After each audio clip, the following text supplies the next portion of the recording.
I am Ferdinand Marcos, and I am the President of the Republic of the Philippines. I stand today on behalf of 110 million Filipinos. Hey everyone, hello universe, it's me again. Shout out sa inyo mga kababayan. But anyway, meron tayong updates video guys. Maganda ito, bakit kanyo? Siyempre, ang bansang Pilipinas talagang lumalaban yan. 'Di ba? As long as si PBBM ang pangulo natin, sigurado yan. Mauungusan natin itong mga bansa na ito, sa totoo lang mga kababayan. I hope God will make a way, no, na mananatili sa pwesto si Pangulong Marcos Jr. kahit malang 12 years pa. Okay na, kayang-kaya niyang gawing number 1 ang bansang Pilipinas sa buong mundo. Totoo yun. Pag nangyari po yan na mabigyan ng pagkakataon ng Pangulo, sigurado yan. Susugurin tayo ng maraming investor dito, sa totoo lang. But, siyempre, mga best, shoutout sa mga Marcos Loyalist supporters, Filipino and OFW. Nakikita nyo ang nasa screen ko. Wow, grabe Sabi dito mga kababayan ng Asian Urbanist, who goes. Sabi dito, the top 6 economies in South Asia, Asian 6 have announced their GDP growth for the second quarter of 2025. Goes. Nakikita nyo dyan mga besa. Kaya hindi po tayo nagtataka kung bakit ang mga ibang bansa, kahit European, kahit buong mundo, no, yung mga ibang pangulo, no, tulad ng Germany, itong nakaraan lang si Prime Minister Modi ng India inimbita ang pangulo, kaya pumunta ang pangulo talaga yan. As usual, business as usual, ika nga, no? So malaki din ang nakuhang investment ng pangulo dyan sa India. Ngayon, bago pumunta ang pangulo sa India, mga kababayan, tumawag sa kanya ito si itong bansang Germany, ang pangulo, no, ng Germany or Prime Minister ba, correct me if I'm wrong, ay inaanyayahan ng pangulo para pumunta sa Germany na naman. Remember, ang Germany, mga kababayan, malaki din ang investment na ininvest nila din dito sa atin. So dahil dyan, sabi po dito, of which Vietnam leads with a growth rate of 7.79%. Ayan, no? Sabi po dito. Tapos ang Indonesia increased by 5.1%. Aba, lumalaban si Indonesia. Siyempre, Pilipinas increased by 5.5%. Woohoo! Talaga naman, grabe, ang Singapore, mga kababayan, increased by 4.4%. Goes. Tapos sumunod ang Malaysia, increased by 4.4%. Aba, tabla sila ni Singapore. Thailand, agay, baba ng Thailand, mga besa. Thailand increased by 2.8%. Ang dami kasing bakla dyan ito po yung bansa na ito puro ritoke ang mga bakla. Grabe. Oo. Pero I think ang alam ko ang pinaka tinanghal na bansa na most ritoke person is South Korea. Correct.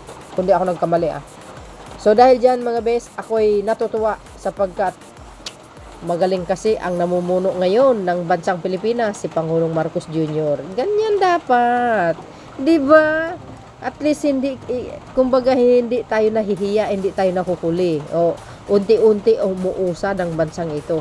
Kaya nga sabi ko, napakaswerte ang susunod na pangulo ng bansa, mga kababayan, sapagkat hindi na gaano siya mahihirapan Sana mas lamangan niya po ang galing ni Pangulong Marcos Jr. mamuno.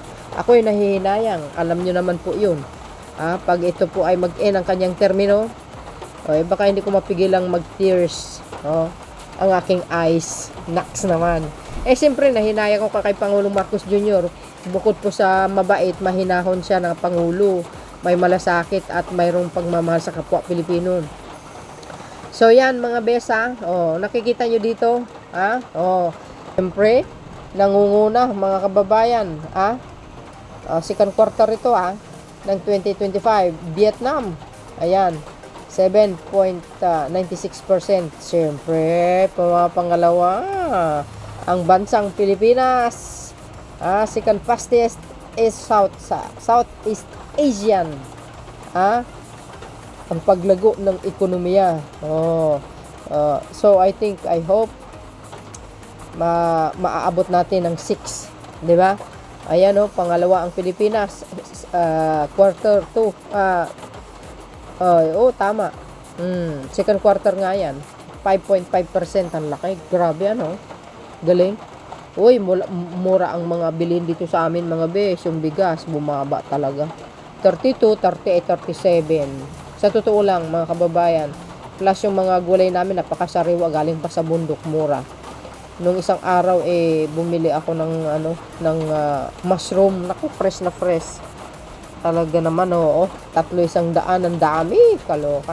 Pumapangatlo po ang Indonesia. Ayan, 2.51%. Pumapang-apat ang hindi, mali. Tama.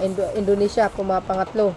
Pumapang-apat ang Malaysia, mga bes, Second quarter, 4.4%. Yuhu! Galing, no? Ay, ganda. Ang tataas ng mga buildings, natatalo tayo. Pero okay lang. Yan, pumapang ilan ang Singapore, mga kababayan, panglima ang Singapore, 4.4%. Ayan, pang-anim ang Thailand, napakababa ng Thailand, guys, 2.8%. Hindi kasali ang diyan. Ang sino pa bo ang wala diyan? Cambodia wala. 'Di ba? Cambodia wala. Tapos Myanmar wala din. Laos wala din. Malalaos na po 'yun. Hindi joke lang. So nakaka-overwhelm, no? Ito po ang resulta pag ang isang leader ay magaling talaga mamuno. The best talaga. Pag si Pangulong Marcos Jr. ang Pangulo ng bansa, sigurado yan. Ito po ang resulta. 5.5% ang layo sa mga karatig bansa natin. Lumalaban din sa Vietnam. Biro nyo. Hintayin natin sa 2026 or end of 2025. Malay nyo, mga kababayan, aabutin natin ang 6%. Paglago ng ekonomiya. Tapos makakarating pa tayo sa 7. Oh my goodness. Masasabi natin, to God be all the glory, kasi magaling ang Pangulo. So yun, mga beswa, patuloy natin ipagdasal ang bansa natin na naway magkaroon ng katahimikan, kapayapaan at pagkakaisa. Ipagpray niyo po ang Pangulong Marcos Jr., gabayin siya ng Panginoon, at siyempre i-bless ang Pilipinas, i-bless niya rin po ang Marcos administration, at marami pang blessing na darating sa atin. Thank you guys for watching. See you again on my next upload. Bye bye bye and babus. God bless Philippines.